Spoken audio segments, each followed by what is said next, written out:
Reparación de recubrimientos en tuberías. Primero tenemos que conocer por qué se pueden producir daños en el recubrimiento de una tubería, especialmente una tubería enterrada. Y puede haber varias opciones. Comencemos por daños en la propia planta donde se aplica el recubrimiento de la tubería.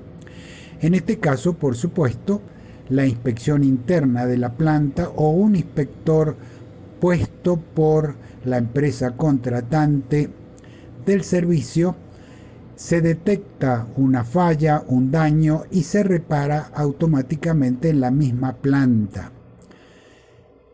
Pero en segundo lugar, se pueden producir fallas o daños durante el transporte de las tuberías. Recordemos que las tuberías se deben levantar con sistemas de izamiento, instalar sobre camiones adecuadamente separados los tramos de tubería por cuerdas muy gruesas o por sacos de arena o con algún otro elemento. Si no se hace apropiadamente, se pueden producir daños. También durante la instalación en el sitio de obra donde se va a enterrar la tubería. Veamos un ejemplo.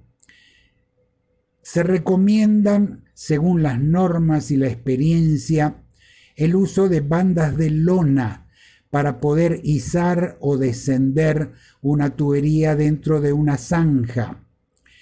Hemos visto en campo en diferentes países el uso de alambres metálicos que por supuesto al rozar la tubería rompen el recubrimiento. La banda de lona es lo que se debe utilizar. Por supuesto, la tubería ya enterrada y en servicio puede sufrir daños. ¿Cómo lo detectamos? Para ello existen, el más utilizado de estos sistemas es el estudio DSBG, si bien hay algunos otros también, que permite, efectuando mediciones desde la superficie, detectar cuando hay una posible falla del recubrimiento. Una vez que se detectan, es el momento de proceder a reparar. Una de las maneras de hacer la reparación es con un sistema compatible con el recubrimiento que ya tiene la tubería o ducto enterrado. Veamos un ejemplo. Aquí estamos en el lago de Maracaibo en Venezuela, donde se está instalando una tubería que irá sumergida en un ambiente muy corrosivo. Para ello se está detectando mediante un detector de poros o fallas, o holiday detector como se le conoce en inglés, donde hay un daño, una falla. Y cuando se detecta se puede reparar, ya sea con una resina líquida compatible con la resina horneable que tiene la tubería, o mejor aún, con resina fundida, como lo está aplicando este operador en la fotografía. Sin embargo, también existen sistemas específicos de reparación que se usan no solo para este campo, también para otras aplicaciones que ya vamos a conocer, y tienen la ventaja de que se aplican directamente en campo. No se requiere enviarlos a una planta de reparación. Empecemos por las mangas termocontraíbles o termocontráctiles. Se trata de un plástico especial que tiene memoria.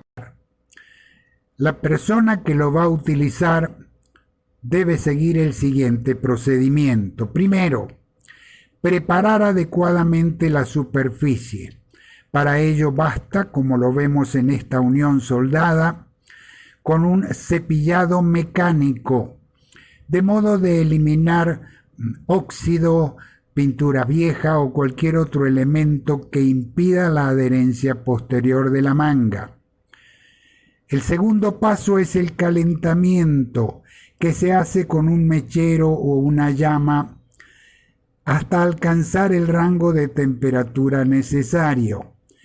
Y por supuesto esto se mide para asegurar que se ha alcanzado esa temperatura. Mientras tanto se va preparando la manta y el siguiente paso es aplicarla, también por calentamiento con un mechero o llama. Y vemos cómo al recibir temperatura retorna a su diámetro original, se encoge fuertemente. De ahí su extraordinaria adherencia mecánica. Algunos fabricantes recomiendan pasar unos rodillos de goma como estos que ilustra la fotografía, de modo de poder eliminar cualquier burbuja de aire que pudiera quedar atrapada bajo la manga. Y aquí en la fotografía vemos una manga ya instalada y se puede observar en el borde cómo el adhesivo o imprimador, al ser sometido a calentamiento, se vuelve más plástico, más líquido y puede exudar por los bordes de la manga.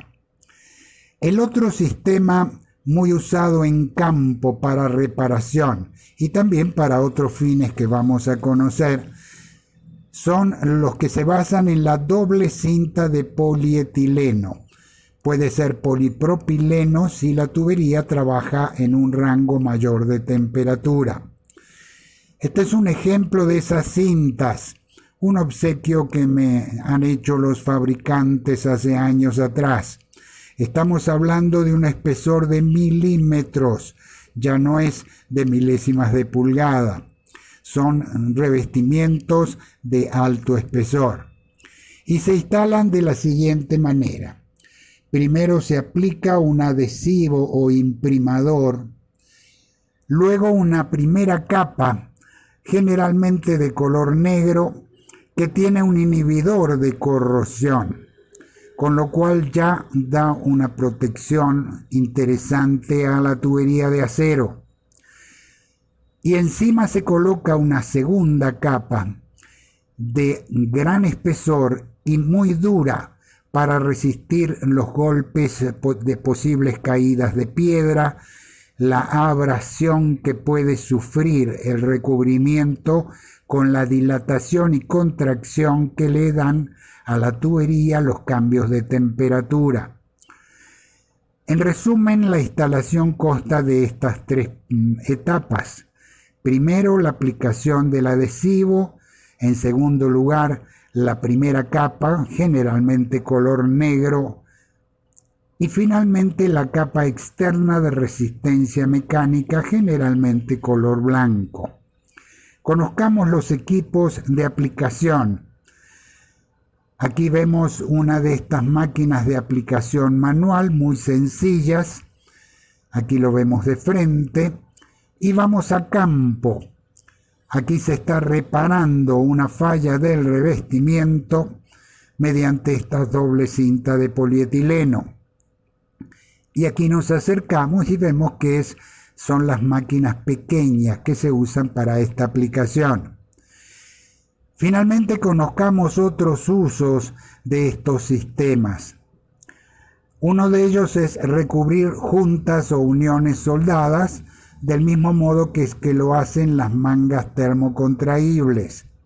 Aquí estamos en un proyecto en campo y en la siguiente fotografía podemos ver la unión soldada, que se somete al mismo procedimiento, el cepillado mecánico y la aplicación de la doble cinta.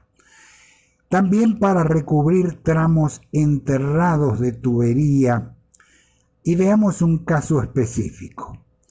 Aquí tenemos una tubería que viene aérea y llega a un sitio donde hay un camino secundario o una carretera donde circulan vehículos. En ese tramo hay que enterrar la tubería. Por supuesto, hay casos en los que hay que poner un casing o tubería mecánica de protección. Pero en todo caso hay que ponerle un revestimiento o recubrimiento resistente al rozamiento contra el suelo.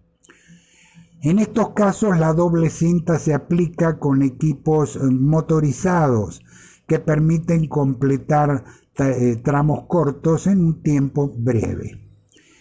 El otro uso es para proyectos de tuberías muy largas.